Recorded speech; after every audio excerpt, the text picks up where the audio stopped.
G Kannada ವಾಹಿನಿಯಲ್ಲಿ ಪ್ರಸಾರ ಕಾಣುತ್ತಿರುವ ಅಮೃತಧಾರೆ ಧಾರಾವಾಹಿಯಲ್ಲಿ ಕುಡಿದ ಮತ್ತಿನಲ್ಲಿ ಮಾಜಿ ಪತ್ನಿ ಐಪಿಎಸ್ ಅಧಿಕಾರಿ ಮಲ್ಲಿಗೆ ಜಯದೇವ್ ಸಾರ್ವಜನಿಕವಾಗಿ ಅವಮಾನಿಸುತ್ತಾನೆ. ಮಲ್ಯನ್ನ ಹೇಗೆಲ್ಲ ಅವಮಾನಿಸಲು ಸಾಧ್ಯವೋ ಎಲ್ಲವನ್ನ ಜಯದೇವ್ ಮಾಡಿದ್ದಾನೆ. ಕುಡಿದು ಕಾರು ಚಲಾಯಿಸಿಕೊಂಡ ಬಂದ ಜಯದೇವ್ನನ್ನ ಪೊಲೀಸರು ನಿಲ್ಲಿಸುತ್ತಾರೆ. ಈ ವೇಳೆ ಡ್ಯೂಟಿಯಲ್ಲಿದ್ದ ಮಲ್ಯನ್ನ ನೋಡಿದ ಜಯದೇವ್ ಅಲ್ಲಿದ್ದ ಎಲ್ಲಾ ಪೊಲೀಸರ ಮುಂದೆ ಈಕೆ ನನ್ನ ಮಾಜಿ ಹೆಂಡತಿ, ನನ್ನ ಹಣದಲ್ಲಿ ಐಪಿಎಸ್ ಓದಿ ಬೇರೊಬ್ಬನ ಜೊತೆ ಹೋದವಳು ಎಂದು ಹೇಳುತ್ತಾನೆ.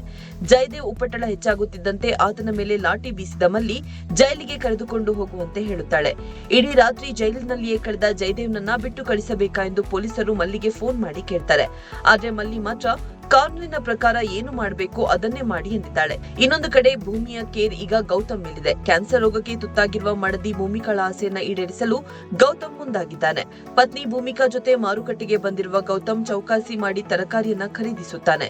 ಈ ಮುಂಚೆಯೇ ಹೇಗೆ ಚೌಕಾಸಿ ಮಾಡಬೇಕು ಎಂಬುದನ್ನ ಗೌತಮ್ಗೆ ಭೂಮಿಕಾ ಹೇಳಿಕೊಟ್ಟಿದ್ದಳು. ಅದರಂತೆಯೇ ಮಾಡುತ್ತಿದ್ದಾನೆ.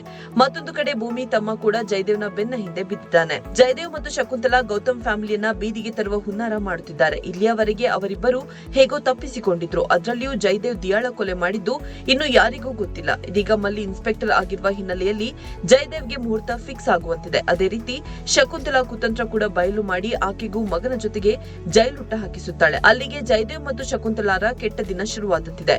ಇನ್ನು ಅಮೃತಧಾರೆ ಧಾರಾವಾಹಿ ಜಿ ಕನ್ನಡ ವಾಹಿನಿಯಲ್ಲಿ ಪ್ರಸಾರ ಕಾಣ್ತಾ ಇದೆ. ಛಾಯಾ ಸಿಂಗ್ ಭೂಮಿಕಾ ಎನ್ನುವ ಪಾತ್ರದಲ್ಲಿ ಕಾಣಿಸಿಕೊಂಡಿದ್ದಾರೆ. ಈ ಧಾರಾವಾಹಿ ಜಿ ಕನ್ನಡ ವಾಹಿನಿಯಲ್ಲಿ ಸೋಮವಾರದಿಂದ ಶುಕ್ರವಾರ ಸಂಜೆ 7 ಗಂಟೆಗೆ ಪ್ರಸಾರ ಕಾಣ್ತಾ ಇದೆ.